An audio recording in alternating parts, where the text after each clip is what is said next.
द्वारा किया हुआ सुनियोजित तरीके से ये दंगा है। इन्होंने देश के 26 लोगों की जान ली है, इसका पूरी जिम्मेदार बीजेपी सरकार है। नमस्कार, बहुत स्वागत है आप सभी का।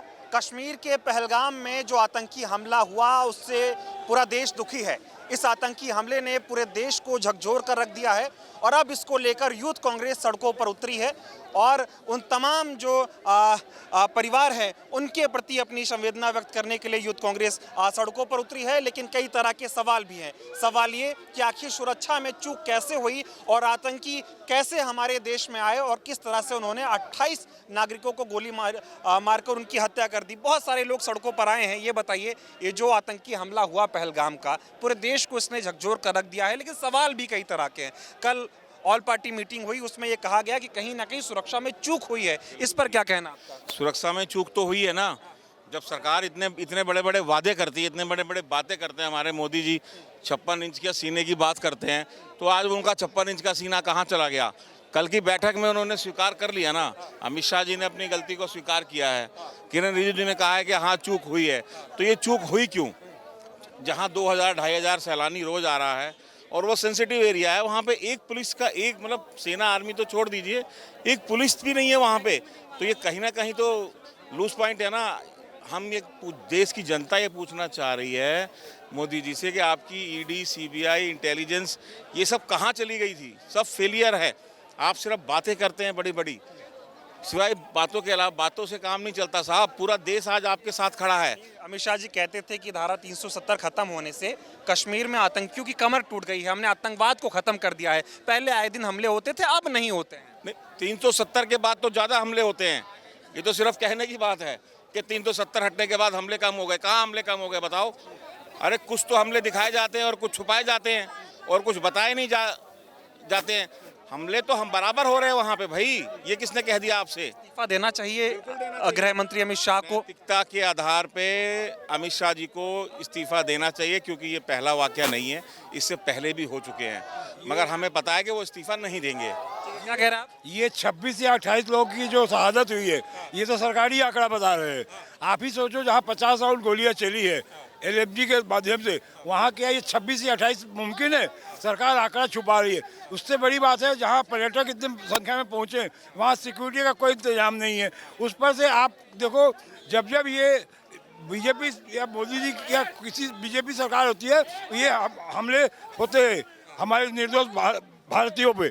और अभी ये क्या, इसको हिंदू मुसलमान में बांटने का घृणित प्रयास कर रहे हैं, जो कि सबसे शर्मनाक और अफसोस है। इस मुद्दे को एकदम हिंदू मुस्लिम का रंग दिया जा रहा है। ये बिल्कुल आप ये साफ दिख रहा है। आप देख लीजिए सोशल मीडिया में वायरल वीडियोस, ये साफ दर्शा रहे हैं। कल भी एक वीडियो आया है जिसमें साफ दिखाया जा रहा है कि हिंदू मुसलमान करके आगे ये वोट मांगने की मोदी जी तैयारी कर रहे हैं। बिहार के चुनाव में क्या वजह था, जब आप वहाँ का सऊदी अरेबिया का आपने टूर कैंसिल करके आप बिहार मतलब दिल्ली आ गए, आकर के आपने कल सर्वदलीय बैठक हुई, तो सर्वदलीय बैठक में प्रधानमंत्री का अनुपस्थिति बहुत सारे सवाल खड़े करते हैं। आपको बिहार जाना जरूरी था। ट्रिप को कैंसिल करके वापस आ सकते हैं, तो बिहार का दौरा भी कैंसिल हो सकता है। बिहार सुनिए, जब वहाँ से वो चले तो ये कह के आएगा मुझे बहुत शौक है, मेरे देश में एक बहुत बड़ा आतंकी हमला हुआ है। मोदी जी वहाँ से चले, लोगों को लगा, एक उम्मीद जगी कि हाँ भाई प्रधानमंत्री जाएँ कुछ करेंगे। एयरपोर्ट पे बैठक करके ऐसा लगा कि पता नहीं अब कुछ होने वाला है, मगर सीधा बिहार चले गए। क्यों? क्योंकि मोदी जी हमेशा चुनाव मूड में ही रहते हैं। उनको चुनाव पहले देखना है, बाकी सब बाद में है। तस्वीरें भी सामने आई कि वो नीतीश कुमार के साथ वहाँ मंच पर ठहाके लगा रहे हैं। हंस रहे। नीतीश कुमार जी को तो वैसे भी हाफ माइंड जो है उनको बनाने का प्रोग्राम चल ही रहा है, क्योंकि वो हमेशा हंसते ही रहते हैं नीतीश कुमार जी।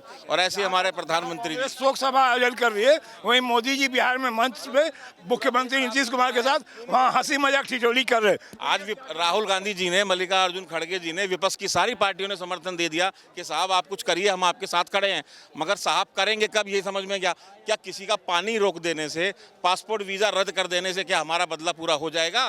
बदला ऐसे थोड़ी पूरा हो जाएगा। क्या कहेंगे, जो आतंकी हमला हुआ है, लगातार पाकिस्तान की जो है वो हिमाकत बढ़ रही है, उसका दुस्साहस बढ़ रहा है भारत पे हमला करने। हमारी सरकार की नाकामी है और मैं ये कहूँगा कि सरकार ने जानबूझ के 26 लोगों की शहादत दी है बिहार का चुनाव जीतने के लिए।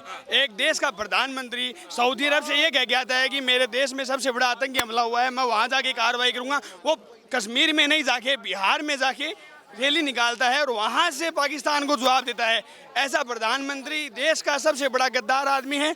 उसने अगर थोड़ी बहुत भी सहनशीलता बची है नरेंद्र मोदी में, तो उसे आज ही इस्तीफा देना चाहिए। तो कह रहे हैं ना पाकिस्तान को एकदम घर में घुस के मार। वहाँ से कितनी बार पुलवामा आपको याद है, पहलगाम आपको याद है।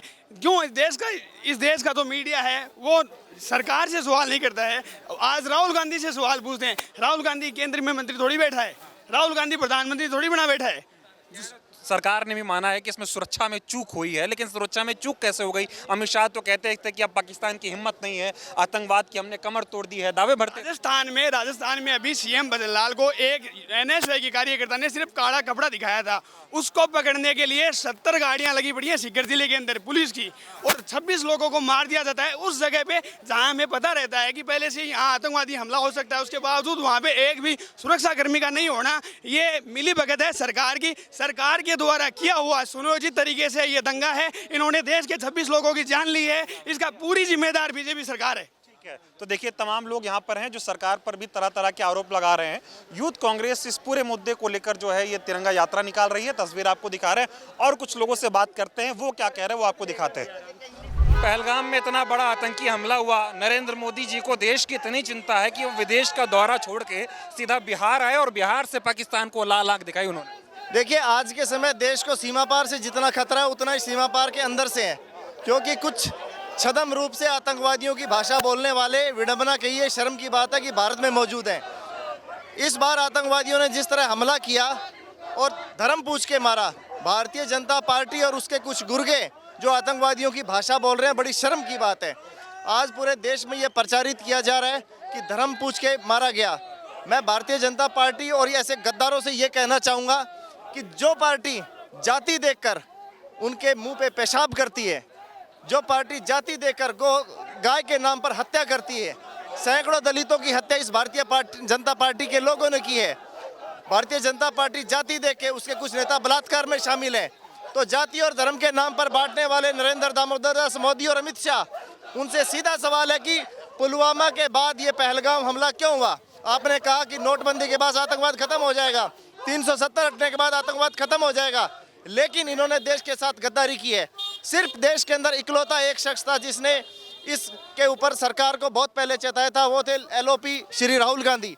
उन्होंने नोटबंदी के वक्त भी बोला और पुलवामा के हमले के वक्त बोला कि देश की आज जिस तरह से चल रहा है, चाहे इंटेलिजेंस हो चाहे सेना में कटौती हो, उसके ऊपर सिर्फ राहुल जी ने बहुत चाह रहा हूँ कि इस देश में अगर आतंकी हमला हुआ है तो पूरे देश के लिए दुख की बात है।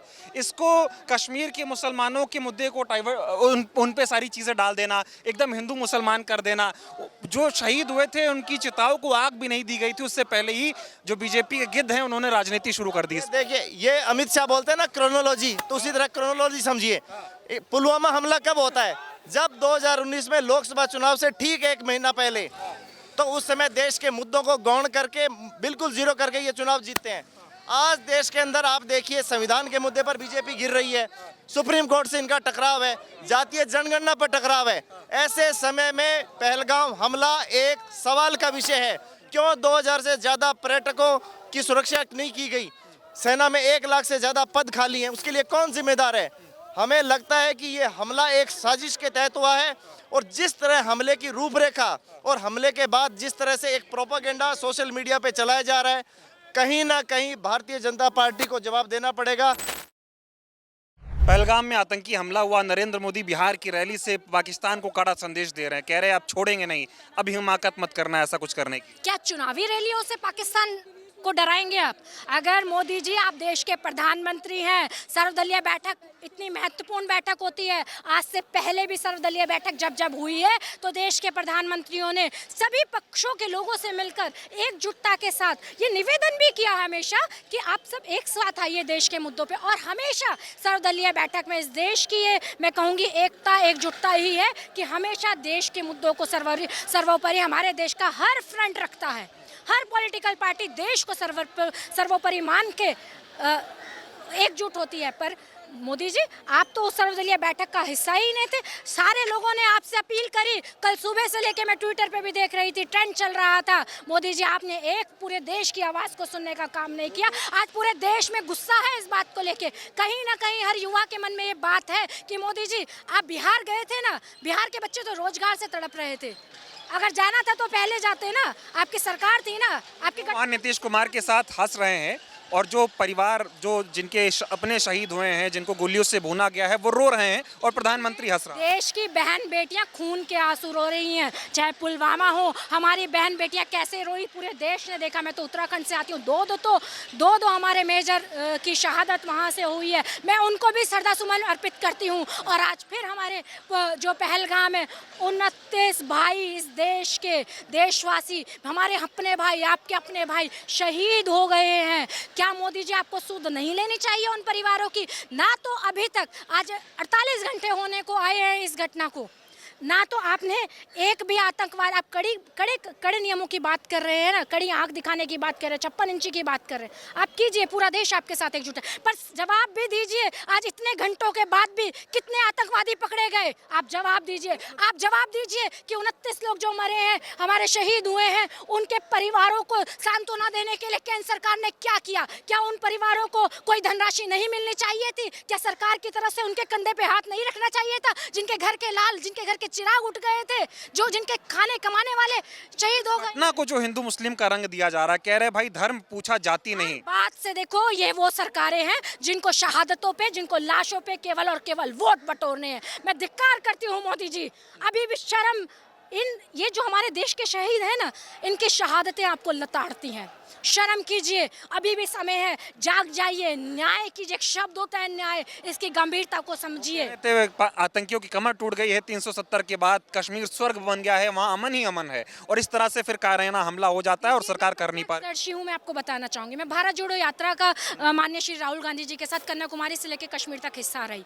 जब हम अनंतनाग में एंट्री हुए थे ना, कदम कदम, चप्पे चप्पे पे सुरक्षा बल तैनात थे। क्यों? क्योंकि हम तो तिरंगा लेके चल रहे थे ना, पर उनको उस तिरंगा यात्रा से डर था। आज मैं मोदी जी उसी को उदाहरण मान के आपसे सवाल करती हूँ। जब चप्पे चप्पे पे सुरक्षा बल कश्मीर में तैनात होता है, तो पहलगाम में जहाँ 2000 से ज़्यादा पर्यटक एक समय में हिस्सा बने, उस कश्मीर की खूबसूरती को देखने आए थे, अपने परिवार के साथ अब कुछ जो यादें हैं वो यादें लेने आए थे।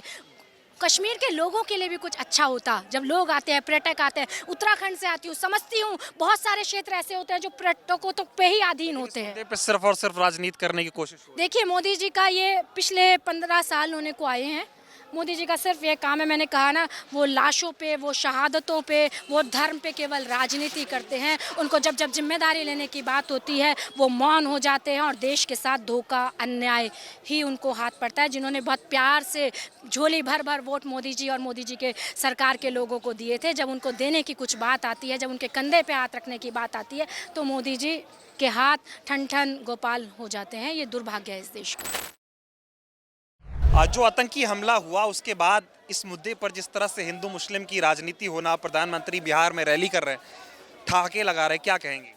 देखिए, प्रधानमंत्री नरेंद्र मोदी जी जो चीन को लाल आंख दिखा रहे थे, जो पाकिस्तान को नस्ते नाबूद करने की बात कर रहे थे, आज 25-26 लोगों की निर्मम हत्या कर दी गई है, निर्दोष लोगों की हत्या कर दी है। मोदी जी कह रहे थे कि धारा 370 हटा दी गई है। आप जाइए कश्मीर में जाकर रहिए। मैं पूछती हूँ, गृह मंत्री अमित शाह जी वहाँ घर लेकर रहेंगे?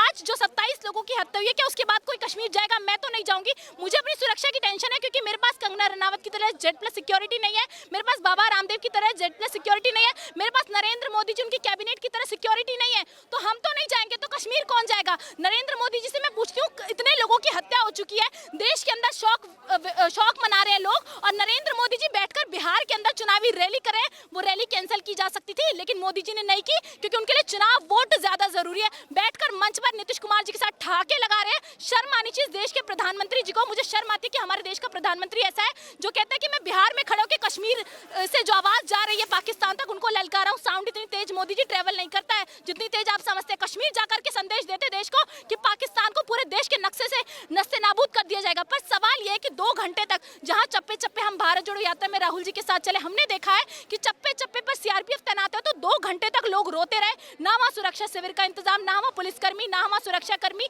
वहाँ के स्थानीय मुसलमान जो आज एजेंडा फैला रही है ना मेन स्ट्रीम, वहाँ के स्थानीय मुसलमानों ने उनको सपोर्ट किया, कंधे पर बिठा बिठा कर अपनी जान गंवा दी।